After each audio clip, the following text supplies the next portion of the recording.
আজকে 29 এপ্রিল সকাল সকাল রেডি হয়ে চলে গেলাম ভূতের রাজা দিলবরের নিউ টাউনের আউটলেটে। কেন? কারণ ভূতের রাজা দিলবরের 20 বছরের জন্মদিন উপলক্ষে আজকে এবং কালকে দুদিন থাকছে মাত্র 200 টাকায় 20 পদের মহাভোজের আয়োজন। ও হ্যাঁ, বলে রাখা ভালো, এই অফারটা কিন্তু ওদের প্রত্যেকটা আউটলেটের জন্যই বরাদ্দ। এসে তো দেখেই মাথায় হাত, কি বিশাল লাইন কুপন কালেকশনের জন্য। আফটার অল বাঙালি বলে কথা, এই ভুরি ভোজের অফার কেউ ছাড়ে বলো? তাই আমাদের মতো সবাই পৌঁছে গেছে কিন্তু কুপন নিতে। আর ঋদ্ধিকে স্কুল থেকে নিয়ে এসেই তিনজন তৈরি হয়ে গেলাম 20 পদের লোভনীয় বাঙালি খাবারের মজা নিতে। আর কি, 37 ডিগ্রি গরমকে উপেক্ষা করে বেরিয়ে পড়লাম ভূতের রাজা দিলবরের উদ্দেশ্যে। পৌঁছে গেলাম ভূতের রাজা দিলবরের নিউ টাউনের আউটলেটে। সময় মতো পৌঁছে গেলাম, আর ওখানে আমাদের কুপন নাম্বার অনুযায়ী আমাদেরকে ডেকে নেওয়া হলো।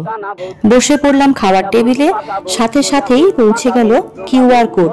এখানে স্ক্যান করে 200 টাকা পেমেন্ট করতে হবে। এটা কিন্তু খাওয়ার আগেই পেমেন্ট করে দিতে হবে। আর সাথে যদি জল নিতে চাও তাহলে 20 টাকা এক্সট্রা। এবার আসি খাওয়া দাওয়ার পর্বে। প্রথমেই চলে এলো বড় সাইজের কাঁসার থালায় সুন্দর করে সাজানো ধোয়া ওঠা বাসমতি চালের ভাত, আর সাথে ছিল মসুর ডাল বাটা এবং 5 রকমের ভাজা। ভাজার তালিকায় ছিল বেগুন ভাজা, আলু ভাজা, কুমড়ো ভাজা, পটল ভাজা আর কলমি শাক ভাজা। এরপর ছিল পনির ও চিকেন পকোড়া, আর তরকারির মধ্যে ছিল কড়াইশুঁটি দিয়ে আলুর দম, আলু পটলের তরকারি, এঁচড়ের কালিয়া। এরপর ছিল শুক্তো, কড়াইশুঁটি দিয়ে মুগের ডাল, সর্ষে পাবদা, ঝাল ঝাল করে কষা খাসির মাংস, পুরো জমে ক্ষীর। ও এতেই শেষ না, আরো আছে চাটনি, পাঁপড়। আর খাওয়া দাওয়া শেষ করলাম বাঙালির প্রিয় ডেজার্ট গোবিন্দভোগ চালের পায়েস ও রসগোল্লা দিয়ে।